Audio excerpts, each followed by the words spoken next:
Welcome to Command Combat, everybody. We are fighting around the world using Memoir 44. There are 10 games, and we're keeping score between the Axis and the Allies. The Allies are ahead 4-3. This is Game 8. We're in the Pacific again, where the Marines are holding the beach they have taken control over. It is the Battle of Wake Island. A coral atoll lost in the vast expanse of the North Pacific, Wake Island was home to PAAville, a small stopover on the Pan American Airways U.S.-China route during the 1930s. In the military build-up to the war, the U.S. Navy began building an aero-naval base. By August of 1941, a small garrison composed of elements of the 1st Marine Defense Battalion was in place.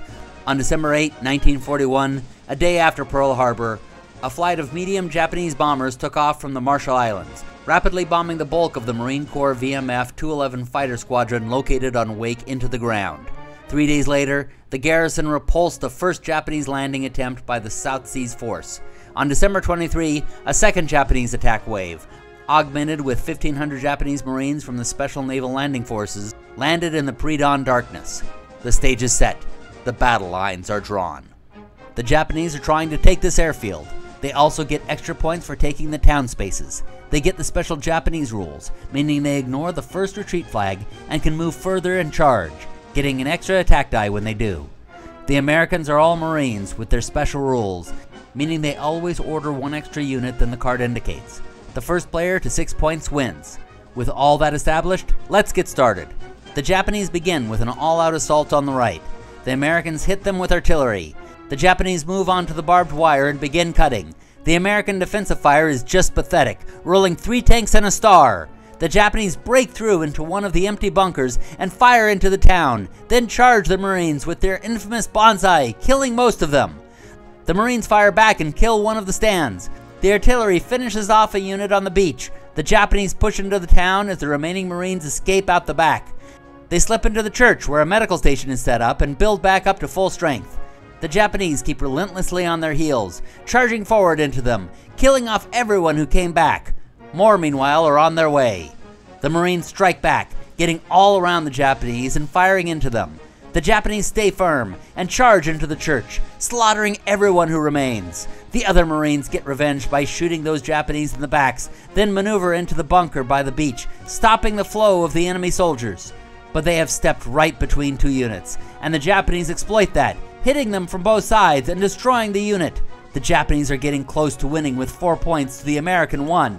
The Americans try to close the deficit by firing on the remaining unit on the beach. The Japanese bring up more. The Americans kill some of them and move the unit guarding the airstrip over to their left. They have to stop the Japanese from getting enough town spaces. The Japanese continue to take the buildings while the Marine unit hurries to stop them, and the artillery creates more dead bodies on the beach. That does not slow the Japanese, who shift over to the side that's been opened to them. The Americans keep trying to stop them, but the Japanese are moving too fast to be hit. Finally, the Americans bring in an artillery barrage, but all they manage to do is cause the unit to stumble out of the defensive works. Now the Japanese open a new front, pushing forward on their left. The American plan comes straight from HQ, and they whittle down the Japanese across the beach. The Japanese do only a little damage back. It becomes the finest hour of the Marines, which is saying a lot. They annihilate one of the assaulting infantry units in front of them and greatly damage another one. But they can't finish off any of the wounded units. But most importantly, the Marines have gotten to the left and have fortified themselves in the building. But now the airfield is undefended, and the Japanese get past the barbed wire and rush toward it. The Americans keep whittling down the Japanese units, taking down another one. But it's beginning to look bad for them. Japanese headquarters order an attack on the Marines in the town, and they're pushed out. And the Japanese on the other front have reached the airfield, taking control of it. That gives them the final points they need, 6-3.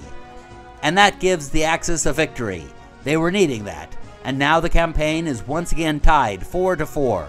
Our next battle will put one team ahead, and it will be all the way up in Finland. It should be an interesting battle, so come and join us for it. We'll see you later as we're making movies, making music, and fighting around the world. Happy gaming, everybody.